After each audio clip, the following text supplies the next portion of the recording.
Paul presenting for us. He has got such a wealth of experience, both as a business owner himself, juggling family, juggling multiple businesses, juggling global financial crises and everything else that's coming his way. But he's also been working as a business coach for many years and has seen small businesses grow across many different industries and has just got such down to earth strategies. So, really looking forward to hearing from him tonight. I also want to share, like, if you want to get a little bit more from Paul after today's session, I'm just going to share my screen now. Mhm. There's We're running one-on-one business coaching sessions, which is where you can go a little deeper with Paul. So this is where you're going to be really taking the next step in your business with that one-on-one support. So the business coaching, the one-on-one stuff, this is for people who are feeling really overwhelmed right now, not sure where to focus their efforts, need someone who has been there, done that, seen it all, and can help them pinpoint where to focus their efforts so that they can get those results. Um, so Paul, he's going to have that tailored coaching program with you. He does this health check, which is quite incredible. We've got this software that you'll be enrolled in as soon as you join up with Paul, and as part of that, you get weekly action plans that connect with Paul's account. So the two of you are in sync. You know your action items. You can write your notes on that. You can move it from in progress to done. You can let him know any roadblocks. It really is just a powerful system where you're actually taking action every single week and being supported to get those results that you're looking for. So you can jump on the website to learn a little bit more about the coaching and mentoring you can do with Paul. It's businessstation.com.au, and just jump down to business coaching. But if you want more after today, you're ready to take those next steps, really encourage you to check that out. But for now, I'm going to throw to you, Paul. We've got a few more people joining and can't wait to hear about tonight's topic. Fantastic. No, thanks for that, Trinity. So, yeah, look, really good intro. So I appreciate that. And for the people, if you want to email me or text me or just go to the website and pop in your details, I'll reach out to you on a personal level. And I'll sort of catch up and find out where your real challenges are. And I know that we do have challenges come up all the time. So, definitely do that if you are struggling in there.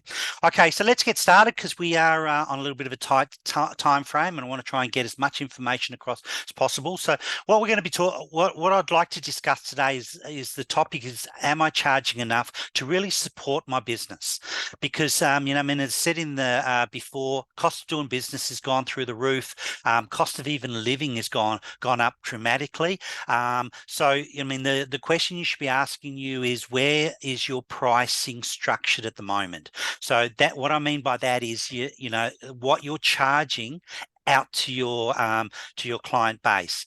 Two things you should be asking yourself: really, are you getting enough to support your business financially to keep it sustainable and profitable? And more importantly, are you getting paid enough for what you do in your business? We come with a lot of experience, we come with a lot of value, and I come across a lot of business owners, and I truly believe that they're undervaluing what they can charge out there, right? But it comes back to that fear factor.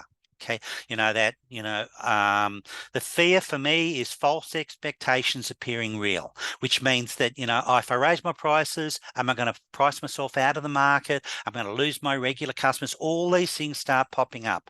I just want you to, if you're in that position right now where you think, okay, I'm getting really hit by the suppliers putting their prices up, the cost of doing business is going through the roof, I really need to be charging a lot more. I want you to get yourself out of that little bit of a mindset. Start looking at what you do, the problems you solve for your clients, and the value it's worth to them, and then start pricing your product or service around that.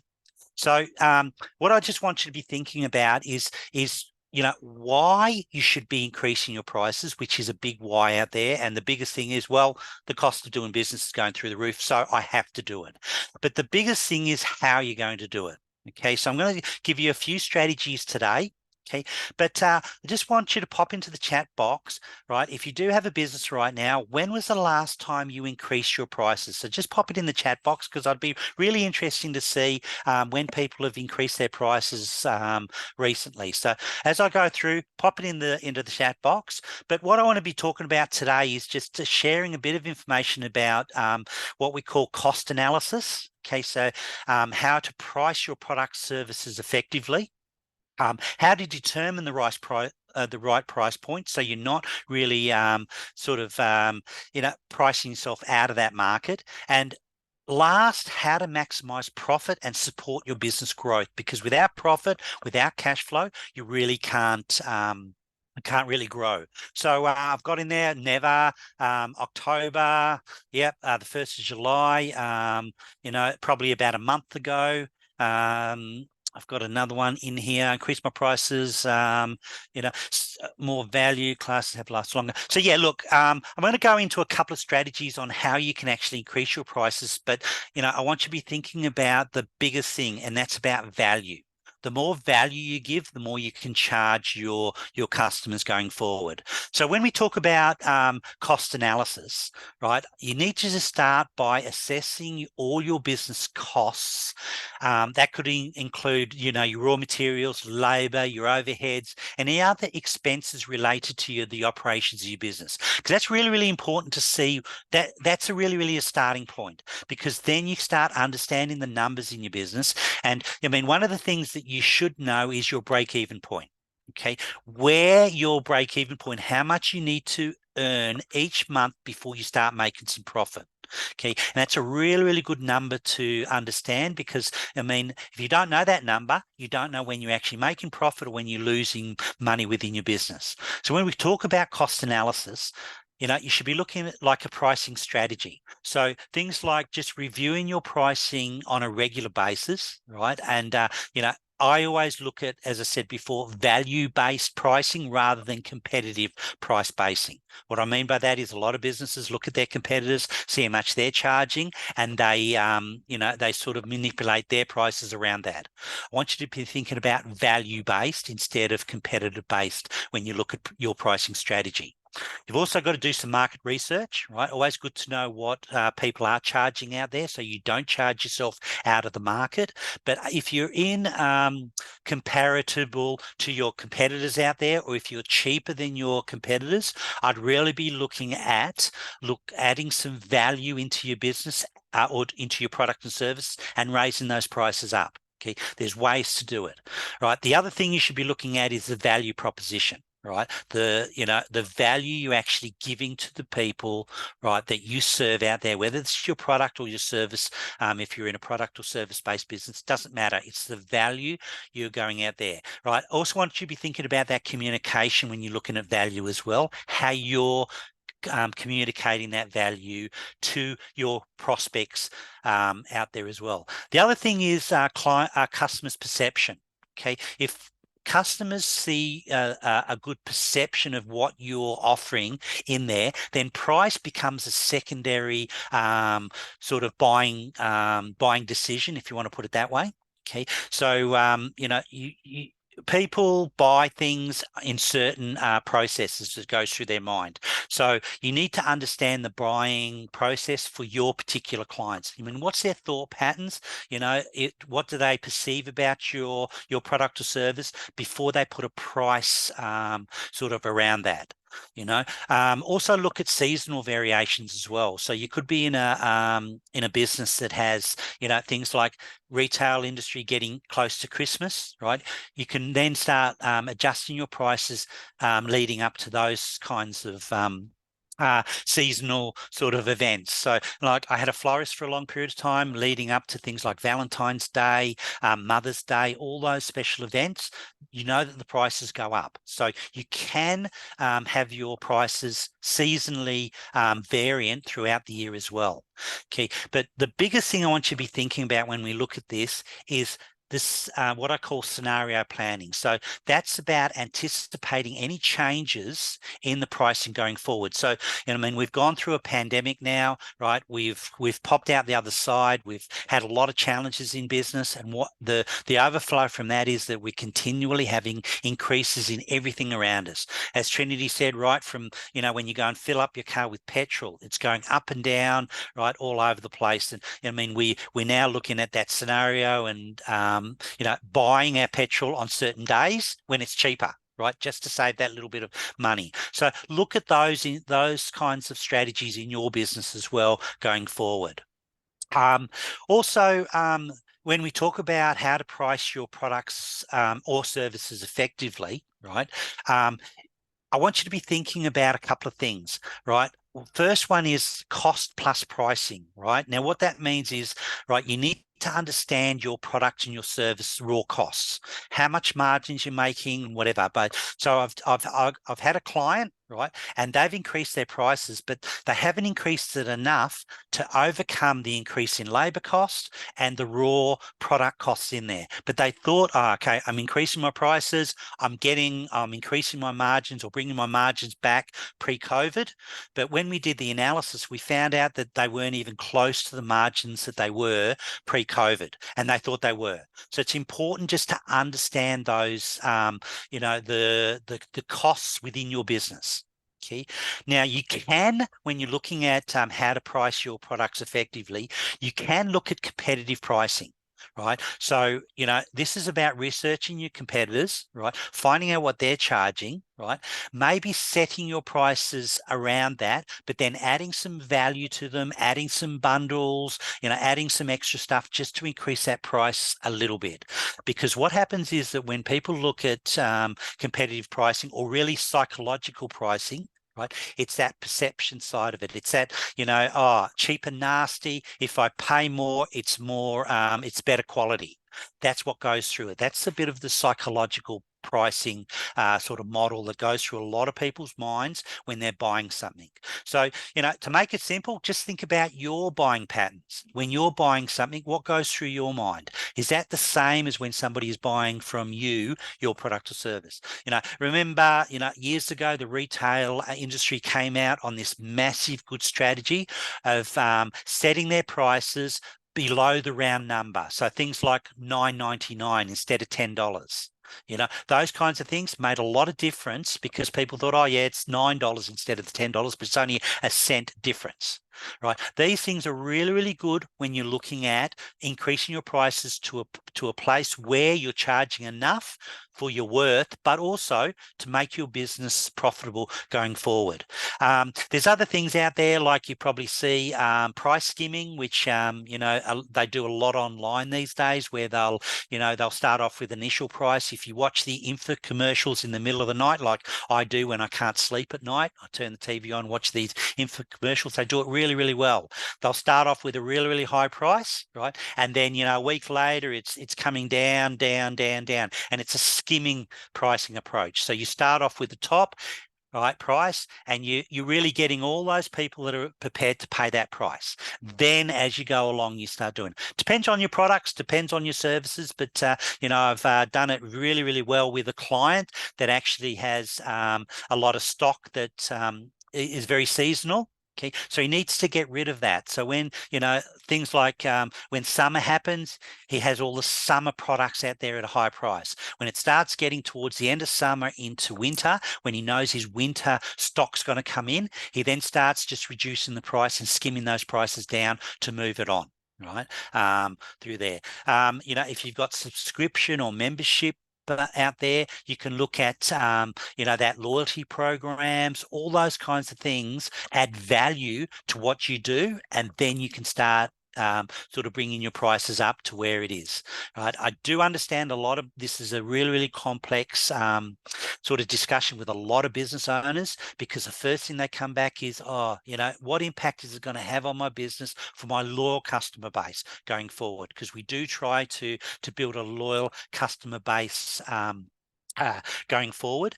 And in reality, I've trialed and tested this over many, many years. And I know that a price increase, whether it's a 3, even a 5% increase, okay, in the first 90 days, you probably lose around about 6 to 8% of your loyal customer base. But in the 3 months after that, so 6 months after you increase your prices, 50 to 60% of those loyal customers will come back to you. Okay, it's just a formula that actually works. So, if you're sitting there thinking, well, I really need to raise my prices, I haven't raised them for a long period of time, I'm not charging for what I'm really worth or what I'm offering in the market, I just want you to do that Nike thing. Just do it, because you'll be really, really pleasantly surprised of the impact, of the low impact that you'll have on increasing your prices going forward. Now, you've got to remember that pricing is not static. You've got to continuously monitor things like market trends, customer feedback, right, and your own business performance to really adjust your pricing strategy accordingly. Now, it's how I look at it is that, start of the year, January, and the middle of the year, you should be looking at your prices and see where you can actually move it, because CPI on average probably goes up by about 3.5% every year. So you should be increasing your prices across the board, right, by at least 3 to 4% just to keep up with CPI going forward. Now, if you've got a lot of products, okay, it might be, I had a client a few years ago that had about 14 products, okay, and we did a price analysis on all those products, from the margins he was making, how much the raw product cost to producing it, right from labor costs, the whole lot. So he understood how much he made out of each product. And what he did was he increased some by about 2% and others by about 8%. So his average was around about 5-6% across the board where he got his increase. But it didn't really have a massive impact on the customers that were buying from him, because they were buying, they didn't really even see the price increase too much. So there is ways of actually doing it, but the important thing is you need to understand your price points and your products and services. So, you might be asking, how do you determine the right price point? You don't really want to be pricing yourself out of a market that you've really developed. But, that just comes back to doing some market research. Do some really, really market research, find out how the market's changed or where it's gone, and really put that that pricing structure around that. You could do some cost analysis out there, as I said, right? Start working backwards and finding out how much it's costing you to produce your widgets out there, right? And look at that. You can then look at, because obviously when you do that scenario, and I can tell you a lot of business owners don't do this on a regular basis, but if you've had an increase from your vendors and your suppliers, then your cost of producing that product or that service has gone up. If you don't know what that is, how do you pass that down the line? Could also look at things like customer feedback. Look at doing polls and feedback from your customers. See what else they need or they want that you can actually have that little bit of flexibility to add to your products and service line, your menu mix, whatever it is, just to increase those prices. I'm all behind giving bundling out there as well, bundling a few things together, right, rather than one off. So if you have a lot of products, a lot of services that you can bundle together that feed on each other, really, really good to implement that into your business and raise your prices accordingly. But, the biggest thing is just like monitoring it, monitoring and adjusting what you do on a regular basis and really, really understanding. So, yeah, how does that sound, Trinity? Do you want to add anything there before I go forward about, the profits?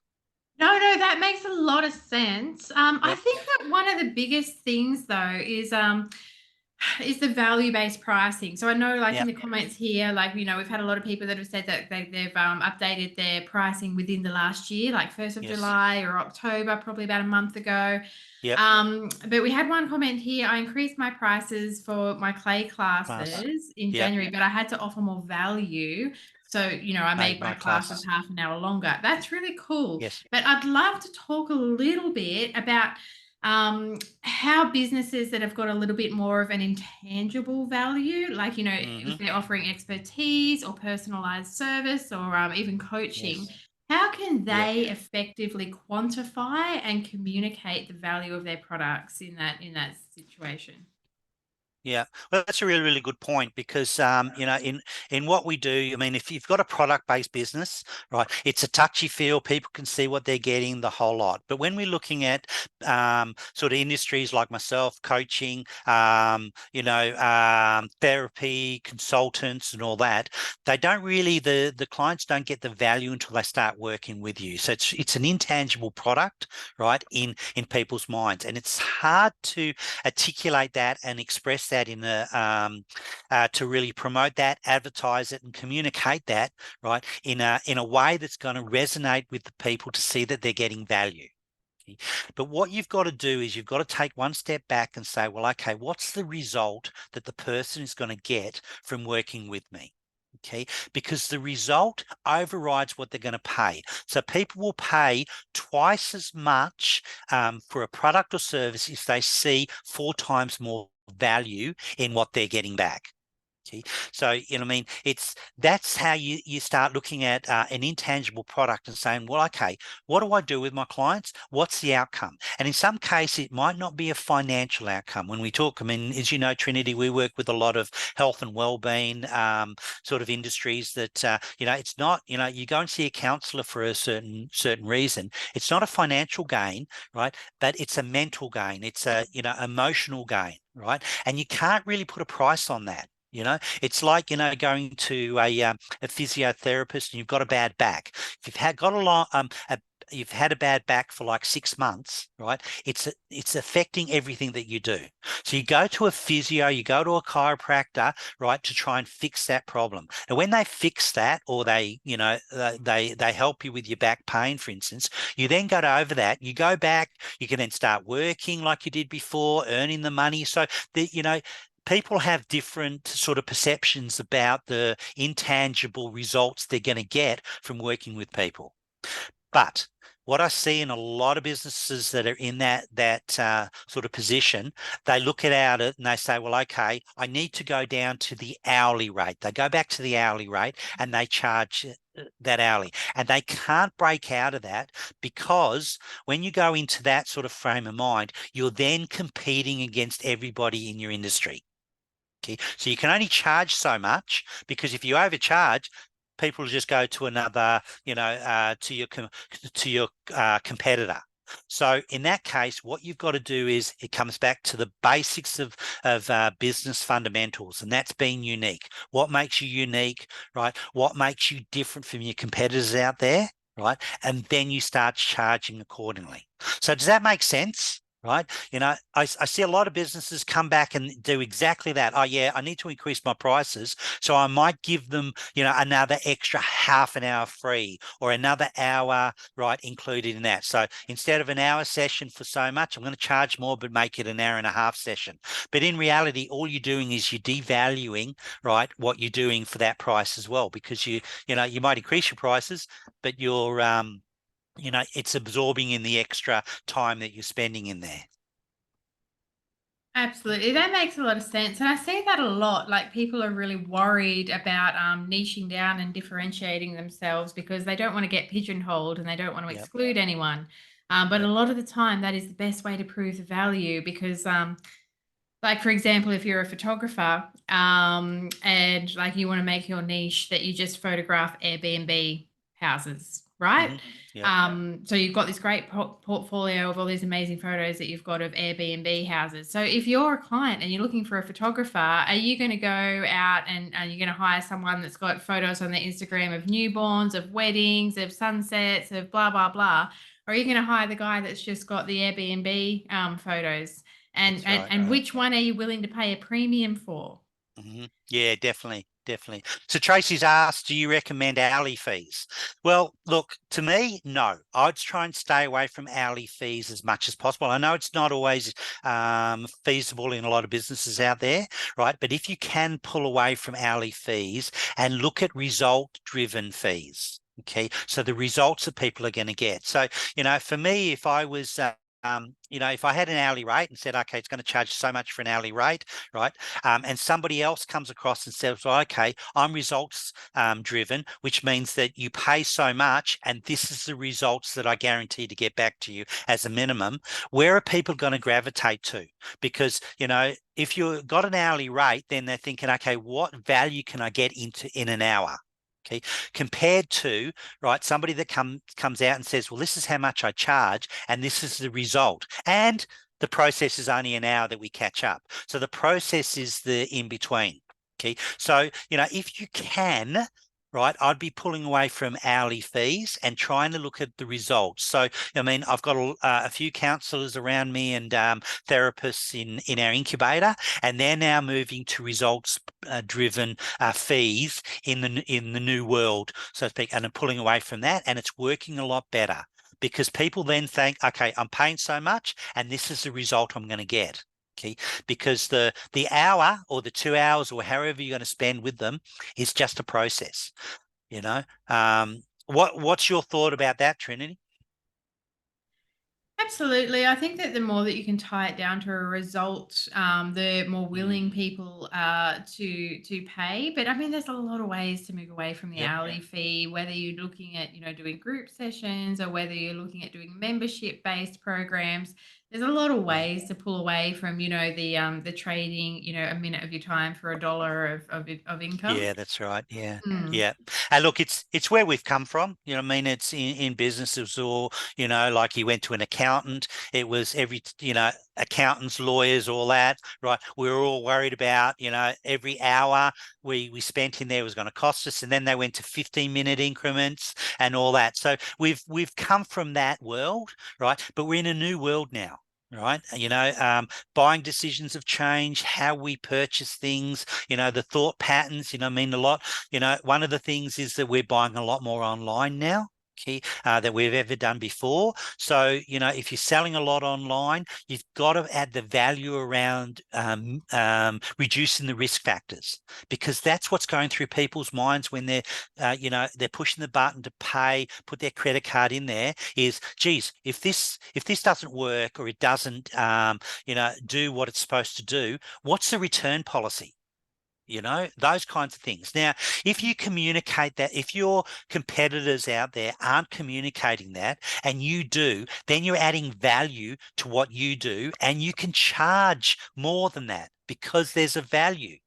You communicate out there. Okay, look, if this is not right, there's, a return envelope in there, or a prepaid envelope, or, you return it for free and we'll replace it within 30 days, right? I still see a lot of people that have gone online, selling online, and they're not communicating that out there, right? So, people are really worried about pushing it because that's what's going through their mind. But if you're in that same industry, same product, same service, and you're communicating that out in your communication, whether that's your advertising, marketing, or whether it's just on your website, your e-commerce website, you're actually standing outside your competitors, right? And you're adding value, and you're getting more people. It's like, I would pay more if that risk was reduced. Okay, right now, in most businesses or most e-commerce businesses, they would have that risk reversal built into their business anyway, but they're not communicating that out there. Okay, so just communicating, just telling the story, coming out there, then you can charge more, and people will gravitate to that. Does that make sense? Yeah. Absolutely, Paul. That's a huge amount of value. Thank you so much for sharing your insights on that. I'm just conscious of time, Yes. so we've got in the last couple of minutes. Yep. Does anyone have any questions that they'd like to ask Paul before we wrap up for this evening? Been such a fantastic topic. Been great to see it from a few Yeah. different angles. And look, I think that it's been a really timely one because it is. We're all feeling the pinch. So how can we increase our pricing in a positive way? I think it's just about a mindset. Mm. Tip that person off your shoulder saying, don't increase your prices because you're going to lose your customers. You're going to, do all this. Just put that aside, right, and just think differently, right, go out there, and I guarantee that you'll be pleasantly surprised about the outcome. You'll then start bringing more sales into your business, which there's more cash flow and more profit. So yeah, which is really Fabulous. good. Oh, that's Okay. wonderful advice. Thank you so much, Paul. I think we all got a lot out of that. Thank you, Tracy. Yeah, no, it has been great tonight. So keep your eye out, guys. We've got a few initiatives that are going to come up that you can work with us with. Obviously, we've got another monthly webinar on the first Wednesday of next month. Keep your eye Yes. out for that. We've got some great workshops coming out at our incubators in Gosnells, Joondalup, and Wanneroo. The next one's going to be on using AI to write your social media posts and increase the engagement that you're having with your audience. So keep your eye out for your invitation to that. And we've also got our She Brews Success events for women in small business, very appropriate for International Women's Day coming up this Friday. If you're a woman in small business and you would like to connect with some like-minded individuals and get some group coaching, make sure you keep an eye out for the chapter that meets in your area and join us at one of those breakfasts. We would love to see you there. Definitely. Okay, well, look, I want to thank you personally for joining me today. I love sharing this with you guys. If you are struggling anyway, please reach out. Just said, go to the web, go to our website, pop in your information in there, and I'll reach out. Even if it's just a chat, if you're struggling to increase your prices or you don't know what you're worth in there, I can help you with that as well. As Trinity said, next month our swings and roundabouts is a good one as well. It's understanding the gobbledygook of social media marketing. So that should be a good one next month as well. So hop on that. But yeah, look, thank you very much for joining us. If you do need some help, please reach out.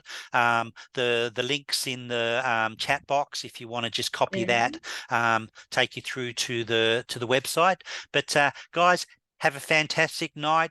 Profitable day tomorrow, and we're looking forward to catching up very, very soon. Take care. Wonderful. Thanks so much, Paul. Not a problem. Okay. Bye-bye.